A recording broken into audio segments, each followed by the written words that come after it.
Well, thank you guys for having us. Thank you, John and Davis Graham and Stubbs, for the sponsorship of the reception. Thank you, Kirby and CMU and all of our hosts here today. This is my second update as the Executive Director of the Colorado Energy Office, and was really happy that I could convince Kirby last year that the Energy Office should be part of this alphabet soup. So we're thrilled to be part of this conversation. A little update. Number one, I will spoiler, we've got our funding this year. So when I was here last year, we were working with the legislature to try to get our state funding for the office. We were unsuccessful last year, but have really been working very hard over these last few months to work with the legislature, find a path forward on funding, and I'm pleased to report that this year we now have a line item in the long bill, so we're funded like all the rest of the state agencies. We'll have continuous funding every single year, so we're very excited about that. I think it's a testament for how many people came up to me yesterday and said, congratulations on your funding. They already knew, so this is something that we've got a lot of support, we've got a lot of great partnerships in this room and across the energy spectrum, so I'm very appreciative of that. I'm really excited about the partnerships that we've been establishing. A little bit of an overview about the office at this point, because one of the other things that we've done over the last few months is to actually reorganize the way we're structured, to better focus on our customer classes and to integrate more policy into the programming work. And so we now have sort of 4 programming areas in the office. Our low-income and residential energy services, which does a lot of our low-income weatherization work. We create some financing programs for residential homeowners, essentially, to have more access to financing for energy efficiency and renewable energy projects in their homes. Our commercial and industrial energy services program that delivers a variety of energy services programs, including energy audits for agricultural producers to identify energy savings and then connect them with funding to actually implement some of those measures that they'll save them some funding. We also have some financial programs through this unit as well, our commercial property assessed clean energy program, our energy performance contracting program, and then we're launching an industrial program that I'll talk about here in a second through this unit as well. Our transportation fuels and technology unit, this is where we do our work with electric vehicles and CNG and propane. We've got grant programs that we run out of the office to fund both electric vehicle charging infrastructure as well as CNG stations across the state. We do a lot. We launched a statewide electric vehicle plan earlier this year that's been a big priority for the governor, so we've been excited about that. And Rifle actually is one of the locations that we are looking to put out some funding for a fast charging station as we're looking to electrify the corridor. So certainly trying to make sure we're reaching every corner of the state through that program. And then finally, our public affairs program or unit, which includes all of our regulatory and outreach work, as well as everything that we're doing sort of in production and generation. So looking at innovative energy projects and partnerships through this program, trying to find opportunities to work with oil and gas or coal or utility wind and solar to find innovative things, new types of technology that we can help either do market studies or even outreach and education about. So really trying to ensure that we're engaging with the full broad spectrum of our energy stakeholders through this unit. We also redid our internal mission. Our statutory mission is very broad. The legislature created it back in 2012, and it includes promoting all forms of Colorado energy and benefiting the economy, looking at environmental protection. So really when it comes to energy, we've got the ability to kind of work in every single space and every single sector. And so that's something that we've been then really taking to heart over this last year and trying to ensure that we really are meeting that broad intent of the Energy Office statutory mission. In part of doing that, obviously we could be doing a million different things and trying to find a way to focus the work that we're doing. We developed a new internal mission that focuses things in 2 sort of areas. Cost-effective energy services, which really gets to most of our energy efficiency work, and innovative energy solutions. And then really the benefit of all Coloradans is making sure that we are spending as much time focusing on the Front Range as we are in rural communities across the state. So this is a really important aspect for us, and everything that we do sort of runs through these two filters. I'm going to talk a little bit about our industrial energy program. We currently have a waste heat to power program that that we will fund feasibility evaluations to help oil and gas companies determine if they have recycled energy waste heat to power opportunities. This captures leftover heat from industrial processes and uses it to generate electricity with no additional fuel, combustion, or emissions. And so this is something we've been trying to launch and get in front of additional people. We're going to be talking with the KOGA Advisory Board, but this is an opportunity, I think, for some of the operators in this room and really across the state to look at their operations and see if there are some opportunities to reduce, to use some of that waste heat to offset some of the electricity needs. It can improve electric service reliability on site, offset the cost of purchased fuel and electricity, provide power to remote locations, and reduce a company's carbon footprint and emissions. So there's a lot of benefits to engaging with this program. In addition to that, we're launching an industrial energy program later this year. Some of the largest industrial sectors in Colorado include petroleum and coal products, oil and gas extraction, food processing, and metal fabricating, and many other manufacturing sectors. We did a report, sort of a market study in this back in 2014, and identified that it employs 112,000 people, contributes over $47.4 billion to Colorado's economy, and accounts for 5.6 billion kilowatts of electricity demand. This is approximately $346 million for electricity across Colorado's top 13 manufacturing sectors in 2014. So it's a huge, it's a huge amount of electricity. It's a huge cost for electricity, and this program is going to help provide strategic energy management services to industrial companies that could ultimately save between 5 and 10% on energy costs. So it's a pretty significant, when you're talking about the amount of energy and the cost of that energy, they're significant savings. So we're really excited to get this off the ground and engaging with, having another opportunity to be engaging with the oil and gas sector in particular. For my local government friends, we have lots of other programs that I'm not going to dive too far into at this point. I promised Kirby I would keep it more oil and gas related. And then in the next panel, I'm going to talk a little bit about our Western States Rural Natural Gas Initiative, which is a project that we're working on with Utah, with West Slope KOGA and CMU. So I'll talk a little bit more. I'm not going to take our time right now to talk through that, but that's been a really exciting project that we've been working on in the office as well, and looking at how we can identify additional markets for our Piceance Basin natural gas. So we'll talk a little bit more about that. I'm going to turn it over to Irv, and then happy to answer any questions that you guys might have.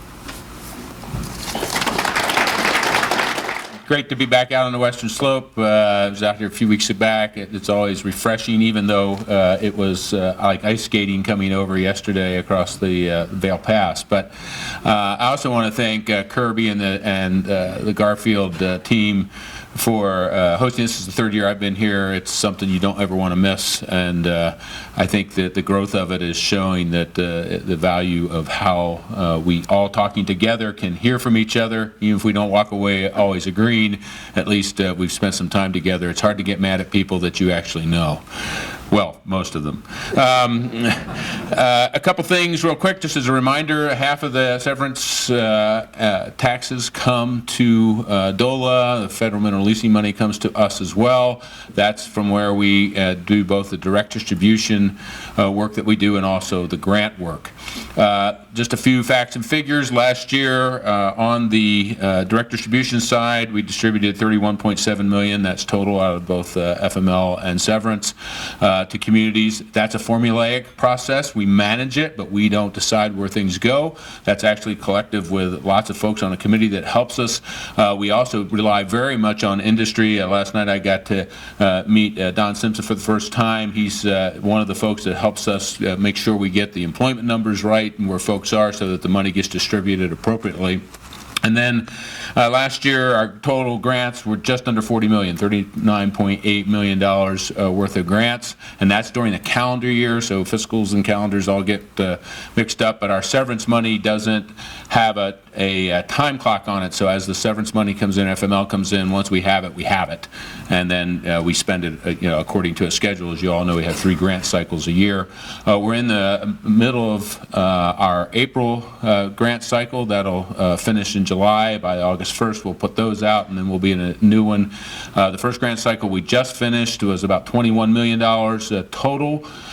We anticipate this one will be about $20 million. We are hopeful that the August one will be $20 million. Right now the numbers look good for that, although they're still a little iffy, and I'll talk a little bit about that and the predictability right now that has been really difficult for both us and DNR to manage, because they're the folks who get the other half of the severance taxes that come to the state. By way of comparison, so again, last year 40, the 2 years before we were over $100 million a year. So the number is way down. It's down for several reasons. Again, we'll get to those in a second. But we're still doing great projects. So this last grant cycle that we just went through, a couple of highlights. First, almost half of the money that we granted out this time was for water and sewer projects, a little bit for roads. There were lots of other great projects. I'll talk about a couple of those in a second. That number has been growing. And it's been growing for 2 reasons. One, the regulatory situation obviously has changed over a number of years. That's driven mainly by federal rules, but also some state rules. We work very closely with CDPHE. They're a partner. One of their key folks sits on our grant evaluation team and helps us try to figure out what to do. We are continuing to have talks with them. It is very difficult when a community of 1,000 people get told that their water treatment plant system is no longer in compliance, and it's not because of anything they did. It's just that it's old and there are new things that are coming along. And when you walk into them and say, hey, you got to spend $2 million on a new water treatment plant, that is a very difficult haul, and we're getting a lot of those. But it is not just regulatory. As with most things, there's more to this. Our infrastructure is aging in small communities. We have lots of places that the pipes are 40, 50 years old, and I'm sorry, no matter how well they were done, they don't last forever. And they're leaching and leaking and stuff, and so I would say a substantial part of the money isn't just because of regulatory reasons that we're giving out, it's because the infrastructure's falling apart and it needs to be repaired, and so we are great partners with folks, but we are more and more talking to communities about, hey, can you go work on a low-cost loan instead? Of course, people don't want to take on debt, but I can't give you cash I don't have. And we have way less cash right now. And so when we're working with communities and urging them to look at other sources, even if those aren't the sources they would prefer, because everybody would prefer a grant, and we understand that, we're really making some very difficult choices about the communities that are most in need and can least afford it, and the communities that are of more means, we're going to say you're going to have to go someplace else because we can't spend, we don't have the funds that we had a couple years ago to basically cover all the bases. A couple great projects on this last round. Broadband, $1 million. We only have about $1 million left in that $20 million set aside we put away a few years ago.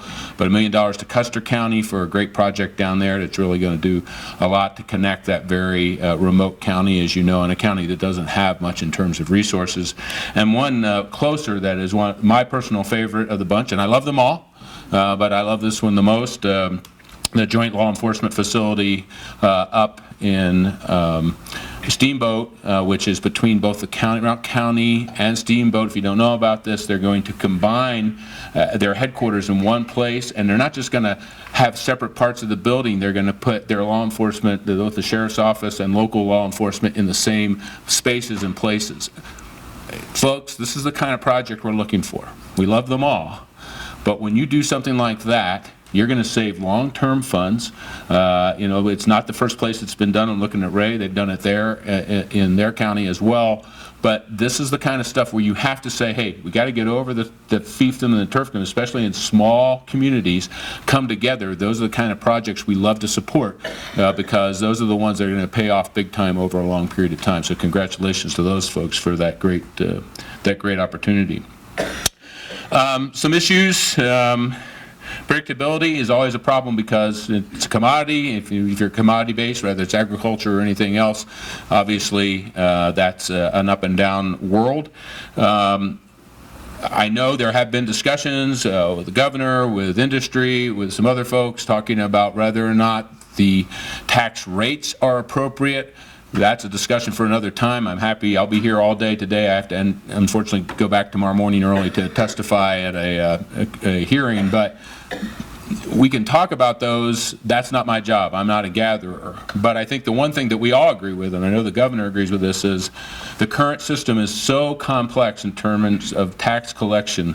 It is very difficult for us, and it's very difficult for industry to figure out and what to do. And so hopefully going forward, we may be able to come to solutions that make it simpler for everybody, rather that increases or hopefully doesn't decrease revenues, but something that we can do to so that at least the communities that we're working with, we can look them in the eye and say, hey, here's what you can expect about a year from now, so that they can get their budgets and things in line for the projects they want to do. And that's what we try to help them do, but it's hard. And the ad valorem, obviously deductions are a problem, and of course it's always a delayed effect. So we're in what I understand to be pretty close to record levels of production right now, but we're not seeing the money yet, and it takes a while for the taxes to get to us because of the way the system's set up. The other thing, of course, is, and again, I always want to say, this is not about whether I think the BP decision in the Supreme Court 2 years ago this month was correct. That's irrelevant because the Supreme Court ruled 7-0, it's done. But there is an effect, and it manifests itself in many ways. The first way is that we now have the companies, as they rightly should do, are coming back in for refunds based on that. That comes in through DOR. It's a very complex system. The visibility is limited to just a few people that get to see those because I can't see them, the governor can't see them. Why? Because of privacy rules that are locked into statute. I've got no complaint with that. But when we have discussions about what's the appropriate rates and what is the effective rate of severance, we actually don't know. And if somebody here can tell me they do know, I need to talk to you because, I don't think the companies really know. I know we don't know because it's the way the setup is and the complexity of it. That said, that up and down sine wave that we've seen has now been exacerbated even more by the BP decision. And that's because, one, we have these payments to give back. It's right now DOR's narrowing in. They think it's 80 to 120 million total. That is a direct take from the money that we're bringing in. So there are months right now I don't get any money at all because as soon as it comes in, it gets shaved back off to pay the old bills on the deductions. The other part, and the one that actually concerns me at least as much, is forward-looking. We don't know what the actual percent change in income is going to be going forward. My gut tells me it's somewhere between 10 and 20% reduction. That means 10 to 20% reduction in the number of projects that we can do going forward. 10 to 20% reduction in the amount of direct distribution over time that you get. I'm not saying this to scare you. I'm not saying this to say it's good or bad. I'm telling you it is. And unless there are any changes to the taxation system or something like that, that's what you got going forward. So where I was telling you in my first couple years, I was king of the hill, giving out over $100 million a year. I never bought a steak anywhere, okay? That's not true for the lawyers here, okay? But those years are gone. If the rate does not effectively change in any way, that's over, unless there's a huge catastrophe somewhere that jumps the oil and gas prices way, way up. But then there's, as John was saying earlier, then there's other problems when that happens. So, suddenly people stop traveling and the recreational industry gets hurt or something like that. So if you are happy with the way it is, or you think that's okay, well, that's just the way it is and that's fair, then that's fine. If you don't, dial 1-800 the legislature. Because the governor doesn't get to make these decisions, your legislators do. And we've had great discussions with various legislators talking about all kinds of possibilities. Bob Rankin and I have sat there and thrown darts at the board. Well, could we do this? Could we do that? But none of them are easy, and all of them require the entire legislature to get on board. And so since rural areas only have about 13 of the legislators out of the 100, whatever you do has to be collaborative with all the other folks because they care about where this money goes to. And there are plenty of people out there, if you ever change the laws radically, that would love to have this money to do roads or education or any of the other great necessary things that we have out there. So it just is what it is, but I wanted to give you a heads up that that's what's making it very difficult for us to be predictable with you. But we work very closely through the regional managers to make sure the communities know where we are and how things are working so that we can give you the most predictability in terms of what to expect both with the direct distribution and the grant program that we're in. So I think that's most of the big things. I did want to mention very quickly, as you well know now, the Anvil Points settlement, the money finally got through, hooray. A lot of work, by the way. John Swartout, the governor's office, OSPB, we worked very closely with the treasurer, so when we finally got the word, hey, it's coming in the next check, I sat personally with the deputy treasurer, and I looked him in the eye and I said, it's in the interest of your boss and the interest of my boss that when that money comes in, it doesn't get lost somewhere in a system and take 6 months to get out. So within about 2 weeks after we got it, it was out, and so it is now out at the communities where it's supposed to be. It's only 18 million. It should have been a lot more, but thank God we got what we got. And again, a lot of great work inside in Denver and also with the communities to make sure it got distributed appropriately. The other thing, we do a lot of other things. Of course, we're the Division of Housing, so we work a lot of things that have to do with low income and affordable housing. That's affecting all communities. It is no longer just an urban issue. And remember, we have the Division of Property Taxation, who works very closely with the Department of Revenue, trying to peel away and get to the actual detailed effects of a taxation, whether it's on oil and gas or any of the other property taxation issues. And as many of you know, counties and communities, the residential assessment rate problem continues to vex us and is costing especially rural communities a lot of money. There are some bills popping around with the legislature right now that may or may not come to fruition to kind of slow that train, but frankly, absent a constitutional change, that's going to continue to crank down your revenues, and we recognize that, but it's out of our... I've actually had legislators come up to me and say, Irv, come on, what can we do? And I'm going, change the Constitution. No, we want to do something else. Well, I would like to too, but there ain't nothing else right now. That's what has to happen. So tough problem. So with that, I'll stop. I just want to tell you one more time, though, this is a great opportunity. As you know, the governor leaves in January. I work for the governor. So 2 + 2 = I'm gone. But it is such a great thing, both with my team, Chantal Umfug's here, our Division of Local Government. Chris Akers is going to talk to you tomorrow from our demography office. But we love serving you and alongside of you, and thank you for letting us be part of your team.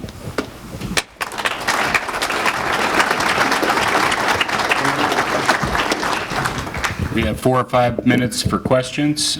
Please let the microphone caddies get a microphone to you, and we'll be able to hear your questions better. Thank you.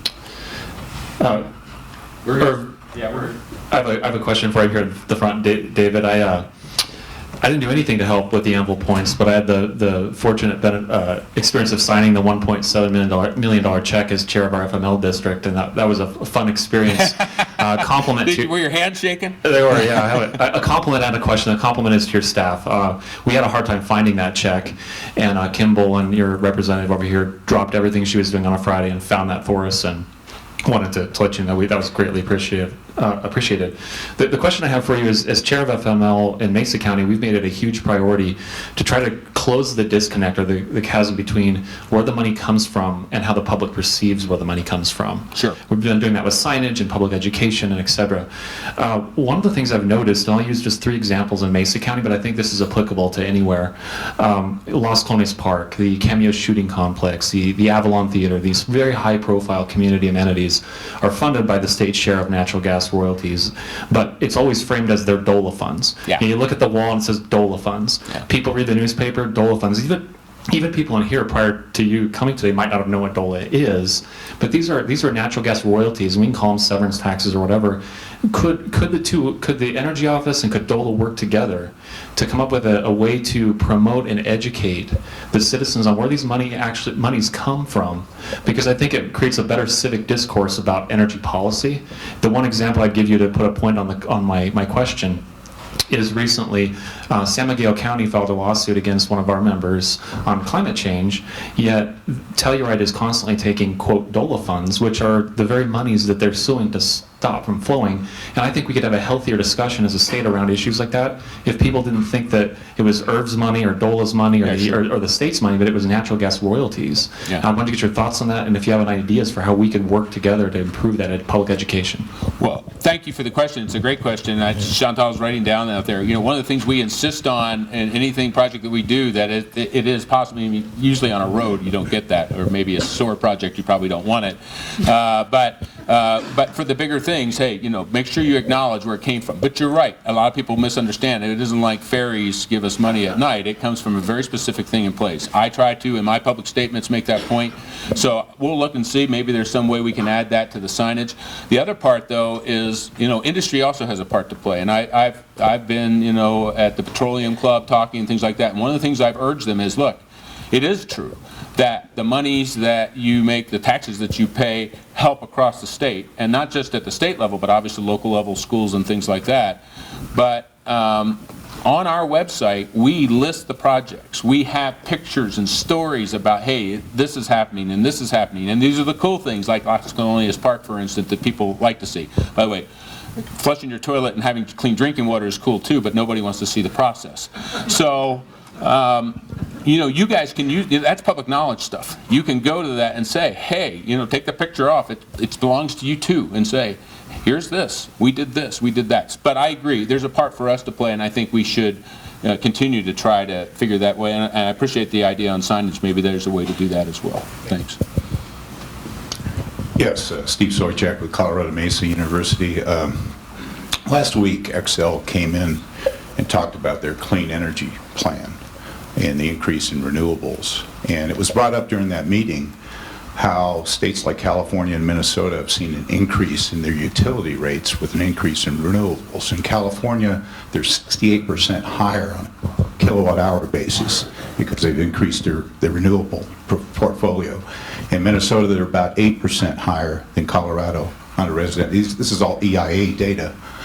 Do you guys look at the data before you support a program like that? Are you in support of Xcel CEP program, number one? And have you looked at the data of other states that have put in a much higher percentage of renewables and how it could affect the consumer? Yes. First off, we are in support of the proposed Colorado Energy Plan, and in fact, it's a very high priority for the governor to see something like this move forward. Having said that, what the governor has framed his support with, and part of our resulting support for this proposal is also at no increased rates to consumers. And so we're looking right now, Xcel's doing their modeling for, as they bring on, now that they've gotten a new set of bids, that they're going to create their portfolio that's going to then go in front of the PUC this summer to see what exactly that looks like. The cost to consumers is a really important part of that, and I think that the support, our support, the governor's support, even where the Public Utilities Commissioners come down, is going to be very heavily focused on what is the impact to consumers. And I think certainly looking at the data from other states is a very informative thing. The other thing I think that's worth noting in all of this is that the cost of renewables is coming down. The bids that Xcel got this last fall were record lows for wind and solar and storage. And I know natural gas is part of this conversation. They got some natural gas bids. We don't know the specifics of the bids because they're not public at this point. But all of those are part of this mix. And I think that cost to consumers is certainly something, like one of the highest priorities for this discussion.